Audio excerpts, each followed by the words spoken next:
Welcome to Inside the Music Scene with me, Tara Dean. Now on today's show, I am joined by Juliette The Band, who are a rock band from Newbury. I have got both members of the band in the studio, but we're going to be interviewing them one at a time and also testing their knowledge of each other in our game a little bit later on with the show.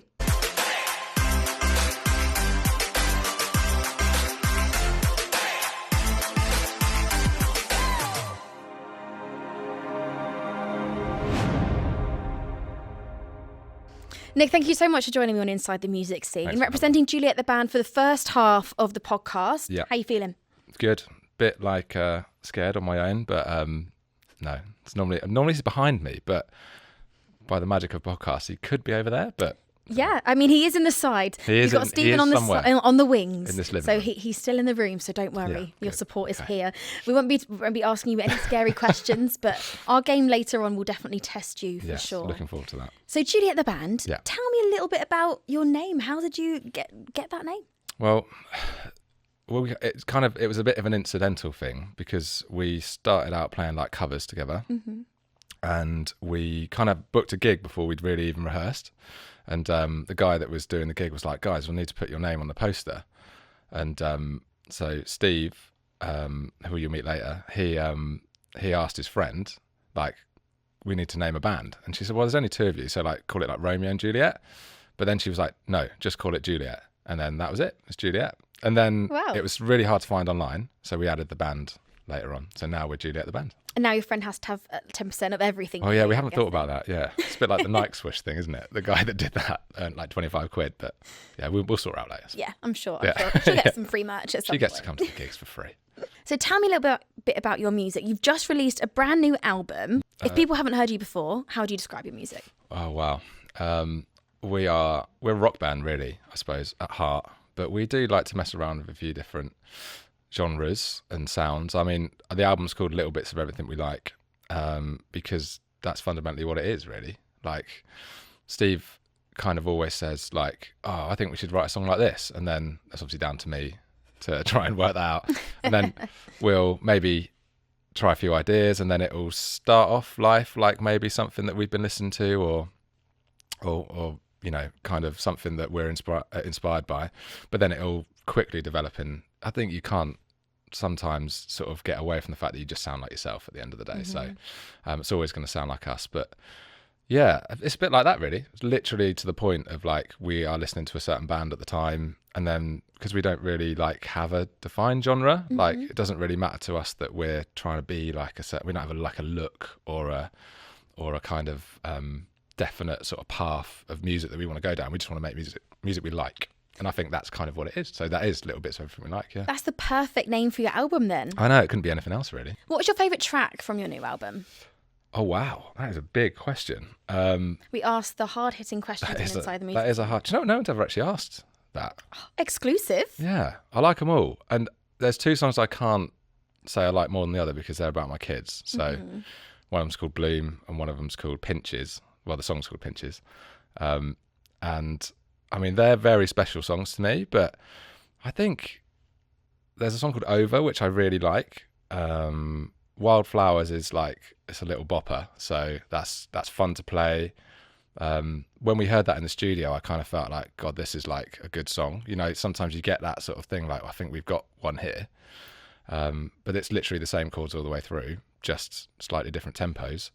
But there's a song called Lost in the Ocean, which we may well play later, that kind of, I don't know, that was sort of like the start of it really for us. Like when we did the first three songs, like that kind of pushed us maybe more towards like a certain direction, and lyrically it's quite sort of personal, and I don't know, I think I'll always listen to that song and then like have a fond feeling for it. Maybe like dynamically, like it's not as full as some of the stuff that we've done later on, because it came in like the first session, but like I think like just as a thing it is like definitely what made Juliette The Band kind of go forward, I think. So yeah, probably Lost in the Ocean. So talk to me about your songwriting process. Earlier you did say that Stephen will have an idea and then he brings it to you. I just literally do whatever he tells me. I don't know really. I mean, I've written songs for years. I mean, like in terms of like, crikey, the amount of songs I've got in my back catalogue, there's a lot. And obviously I would say, I love them all. But yeah, it comes in fits and starts. I went a long time without being able to write. Just Right. sort How of did you get over that? don't know, like a global pandemic. That helped. I had a lot more time. A lot of emotions came from that pandemic. I always say when the first batch, or the first band I was in, into one of the second ones, like I was like 21, 22. So you're writing about like going out, meeting girls, you know, this girl doesn't love me, but I love her, all that kind of stuff, like the heartbreak songs. And then I just grew up a bit. You know, I got married, I got 2 kids. So there was a period in my life so busy that I didn't really think about writing songs. But then really all this stuff was getting built up, I suppose. And then the pandemic happened and I had like not my business closed down, I didn't have much to do. Just looking after my daughter. And I went into my conservatory, I had a little 8-track recorder and I just started writing music again. It's just sort of poured out of me.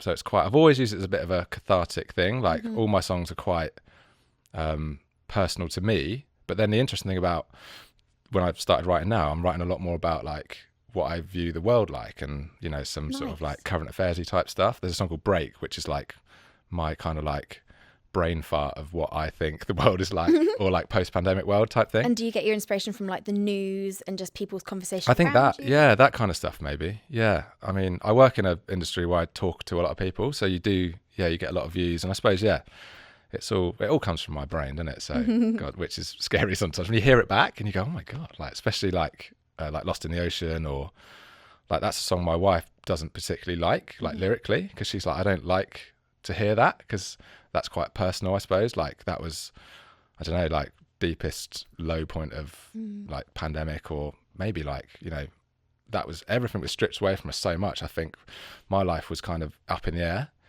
and we had a kid, we had another one on the way, I wasn't working. And I think that song was called Back of the Lope originally, because I wrote the song without any, it was just written on, well, it was an original idea from a long time ago, but it was completely different lyrics. And I rewrote the lyrics to that music or melody. And it was just one song complete on the back of an envelope, with just came out of me. I was sat in my living room one night, everyone else had gone to bed, and I just wrote it down and it just came out. And nothing's changed from that song. It's just, that was it. Back of the Lope. Back of the Lope. Love that. Yeah. So our producer Sam called it Back of the Lope. So what's this one called? It's just the one on the back of the envelope. And it was like, Back of the Lope. It's got to have a working title. It has to, yeah. It has to. So what's it like collaborating with Steve in Juliette the Band? Easy.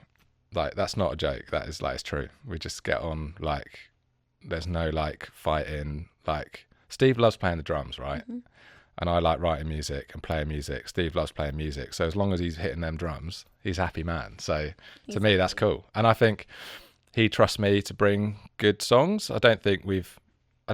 Well, maybe I'm just like a really good songwriter, or no. Maybe the songs are just really good, but Steve just gives me the confidence that they are good. So we always just flow. I don't think he's ever gone, oh, I'll scrap that one.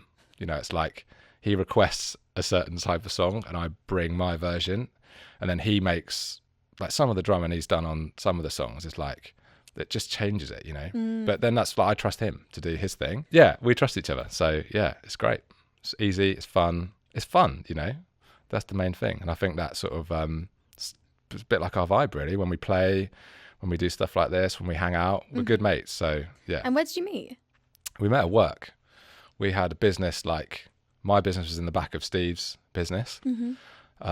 So basically I've just been piggybacking off him for years really, but no. I love that. We chatted music like a lot.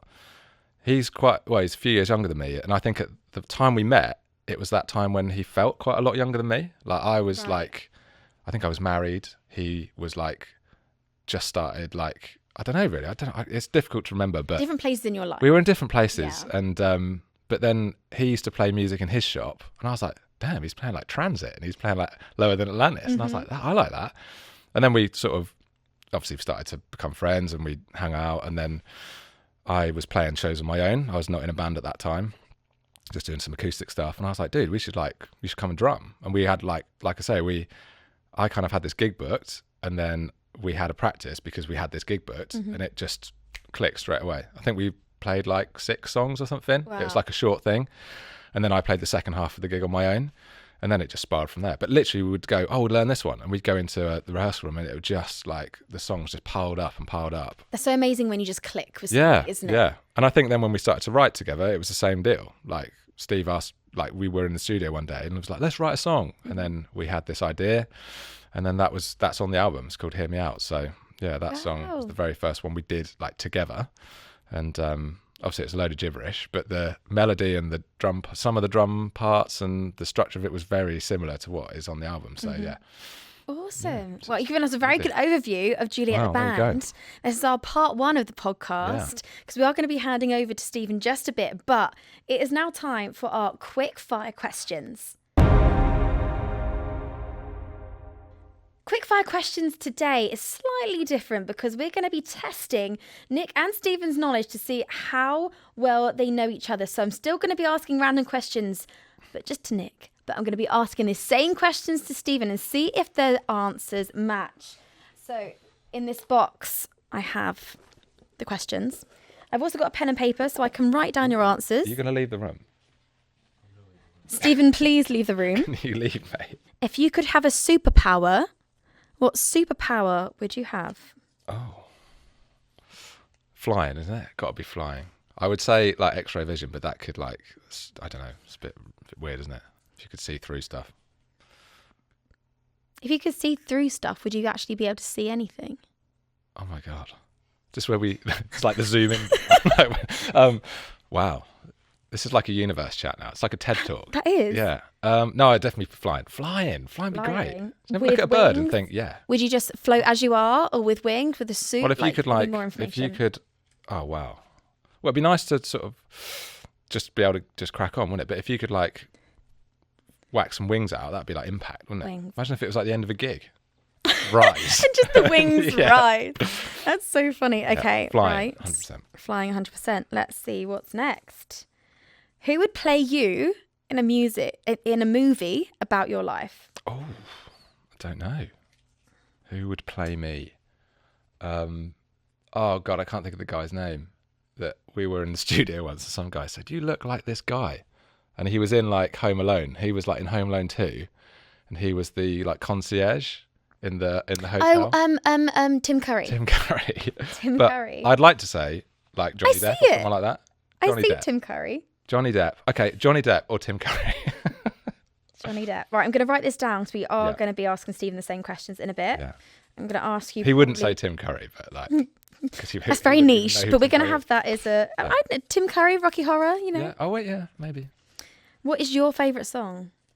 My favourite song, because of the structure, is Eternal Life by Jeff Buckley. No, Last Goodbye by Jeff Buckley. Eternal Life is up there as well, but Last Goodbye. Last Goodbye by Jeff Buckley. Jeff Buckley. Yeah. Okay, I'm going to ask you 2 more. Right. This isn't very quick fire by me, is it? No, it's not. It's very...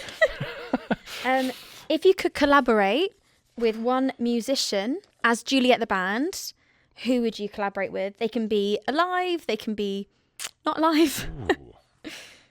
Wow. I'd love to sit with like someone like John Lennon and like write music. That'd be great. Or Grant Nicholas from Feeder. Or Chesney Hawkes. Because I love Chesney Hawkes. Because of my whole guitar history of Chesney Hawkes. But yeah. In terms of your guitar history, Chesney Hawkes, you do have a tiny story about this, don't you? Yeah. I'll keep it brief. But first guitar I ever bought was, I got a Strat copy because of Chesney Hawkes. I wanted the red one, like Chesney had in the One and Only video, but my dad convinced me that I should get the black one, and I was too scared to tell him I wanted the red one. But I still play the black one now on stage. Amazing. I bought that in '95 from Hogan's Music in Newbury, and it still on every gig. Your guitar's 30 years old. Yeah. Yeah, it is 30 years old this year. Awesome. Well, happy guitar anniversary. Well, thank you. Did you watch Chesney on Big Brother? Oh yeah, it's brilliant. Yeah, fantastic. What a guy. My favourite. Such a nice bloke. What a guy. He's from Windsor, isn't he? Yeah, he's local, isn't he? Yeah, need to get him on. Definitely. I mean, if you can pull some strings, get Chesney on. So if I keep telling the story about the guitar, he might buy it one day. Final question. Right. And you got to think like Stephen, okay? Okay. Favourite kitchen gadget? Well, I know what he's going to say, but he has a fat separator, right? Okay. No one really knows how a fat separator works I might have to ask or him. what it is, but he uses it a lot, Okay. and he's a very good cook. He makes like sauces, a lot of sauces. He's a great roast man, good at a roast. But yeah, probably his fat separator. But I don't know. I think he's looking at getting a new air fryer, so he might. Oh, it could be an air fryer as be an air well. fryer. Yeah. Okay, right. So that is part 1 of the podcast done. Nick, thank you so much for joining me. We're going to tag team in with Stephen now. Yeah. But thank you very much for that. We're going to see how many you get right. Right, Steve. As if by magic, Stephen from Juliette the Band has joined us. I'm here. Are you ready? So we're going to test you on the quick fire round to see how many you get right. So you need to think like Nick. I am Nick. Okay, this is going to test you. This might break up the band, but you never know. Okay, right. I asked Nick, if you could have a superpower, what would it be? What do you think? I could have a superpower. If Nick could have a If Nick superpower, could have a superpower. what would he choose? I think he'd want to fly. Have I got it wrong? First You've question. got it right. You've No got way. it right. Fly. Do you know how he Yeah. wanted to fly? Just all around stage. And how would he fly? Would he be a bird? Would he have wings? Would he be just Oh, it as would he be was? like jets out of the ankles. Jets out the ankles. Just straight up from the Nice. feet. See, Nick said he just wanted wings to appear after Oh no. after a gig on stage. No, Flutter okay. away. Yeah, flutter away. Like the butterfly from Bug's Life. Right, like the caterpillar. Beautiful butterfly. Heimlich. Like a hawk. Oh, okay. No, I More was thinking majestic like, than, I was thinking these little wings. Little wings. Beautiful wings.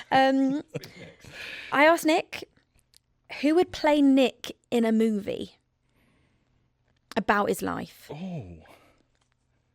Why do I just instantly go Tom Cruise? But I think about it as the guy from The Office. But what's his name? American Office. The younger one in The Office. He's very famous. Everyone loves him. Oh, the one. Yeah. Yeah. What his name is. He's got a name. He's got a name. He has got one. I just don't know what it is. But Anyone? Him. Him. The one from The Office that Yes. is with the receptionist. Yes. I don't know what his name is. No, it's obviously not what Nick chose. It's not, no. Nick said Tim Curry or Johnny Depp. Oh, wow. Johnny Depp. Yeah. What is Nick's favourite song? Ever. Yes, of all time in the whole entire world. Oh, that's really easy. Life is a Highway. Oh, see, you got it wrong. Oh, my God. Is it Juliette like the is it a Band, feeder? the Is it- cracks are showing. Is it a feeder song? He loves that song, though. No, it's a Jeff Buckley song. Oh, okay. The Last Goodbye? Never heard it. No, never heard it. Is that the same guy that did Hallelujah? We're learning stuff about each other today. So Life is a Highway, is that also That's favourite song? that's the best song ever written, I think. I mean, it is true. Yeah, look, That there he very is, he true. knows it. He's jamming on He the realises things now over that there. he's got the question wrong. Yeah. Do you want to change your answer? As Juliette the Band, who would you like to collaborate with? They could be dead or alive. What do you think Nick said? Yeah, it would have to be Chesney Hawkes. Yep, correct. It has to be and he's local. That's achievable. He'd come on. You could do an Inside the Music Chesney, Scene you're out there. exclusive. Yep. If you're out there, get in touch.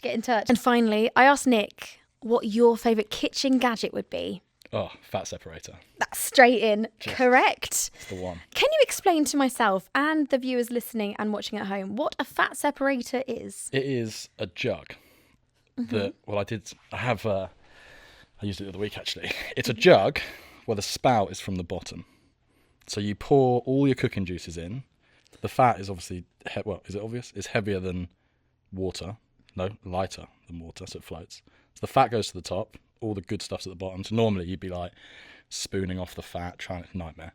And you just pour and it just comes out the bottom. And the fat the juice comes out, the fat goes down like this. Amazing. Perfect gravy. I bet roast dinners at your house are the best. They are.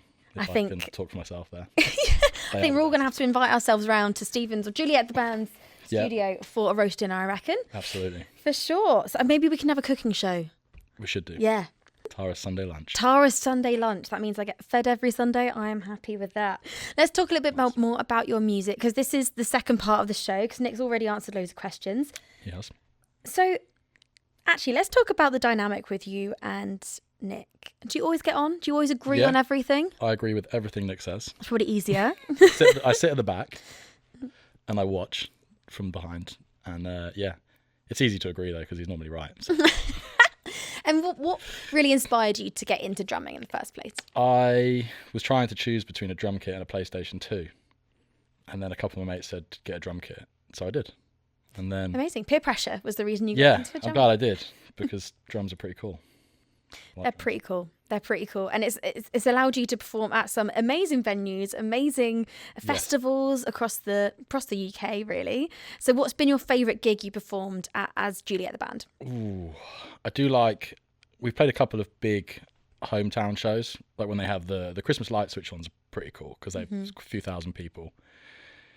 We were just not the right band to be playing the show, but it was great. No, we were great. Everyone loved it. It was just, we just went really heavy and had a great time.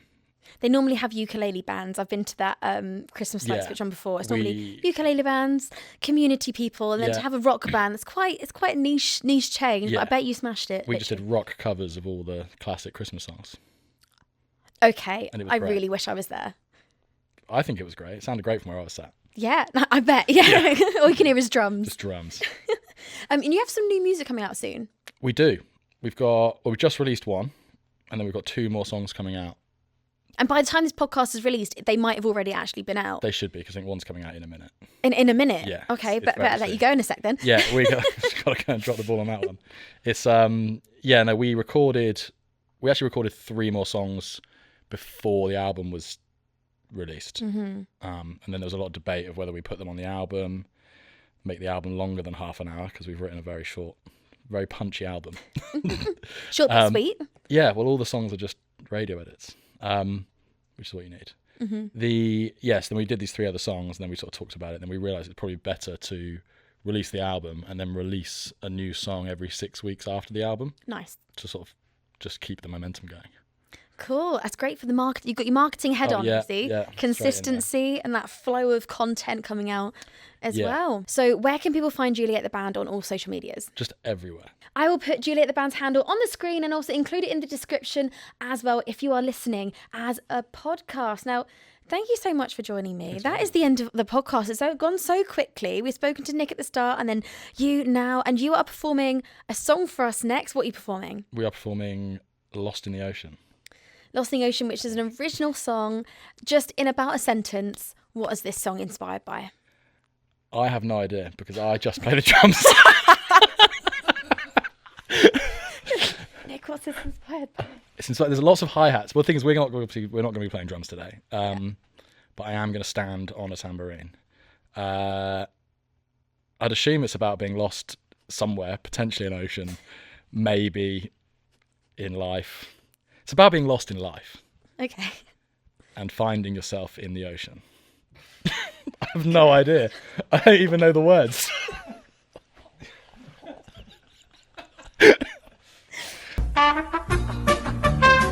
So you are going to be performing live for us now in the studio, and you're going to be performing Lost in the Ocean. Now, is this about being lost in life? What's this about? It's the song that's very close to Nick. It's about being, Liz, you're right, it's about being lost in life. And then finding yourself, maybe. So make sure that you definitely listen out for the lyrics in this. Well, Stephen, thank you so much for coming on the show. And also Nick earlier as well, representing Juliette the Band. Now, before you go, I've got something for you. I've got you some Inside the Mute Scene merch. Amazing. It's a little tote bag. So it's got QR code that goes straight to the podcast on there as well. Thank you so much for listening and watching Inside the Music Scene featuring Juliette the Band. Make sure that you follow Juliette the Band on all social medias. Check out their latest album and all their releases. They have got so much coming up. Also, make sure to like and follow Inside the Music Scene, where you'll find all the latest podcasts and episodes and behind the scene content. Until next time, stay safe and I'll see you soon.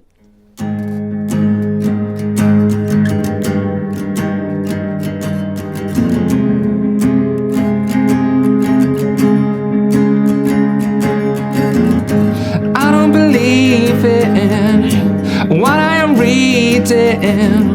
Don't wanna see this anymore.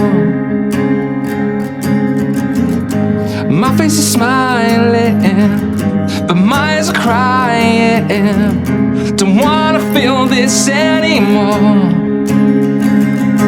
There's only so much that my brain can take before it bends and it starts to break. I'm high on the low side, and that doesn't feel right. Don't wanna feel this anymore. I've never chosen to get lost in the ocean. Don't wanna be here anymore.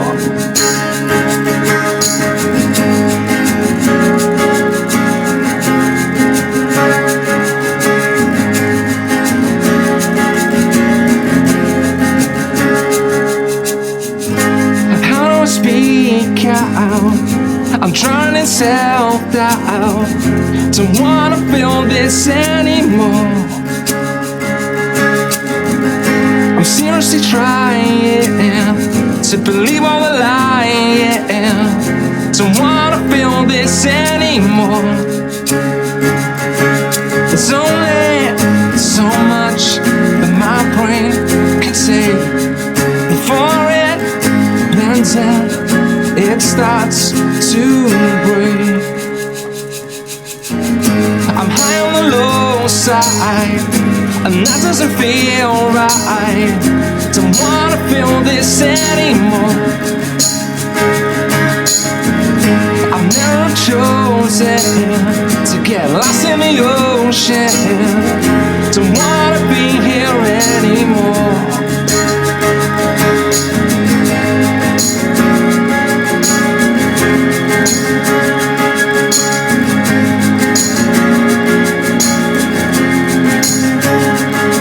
There's only so much that my brain can take before it bends and it starts to break.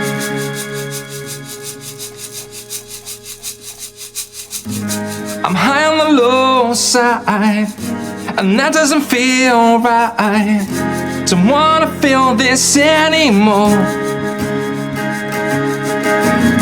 I've never chosen to get lost in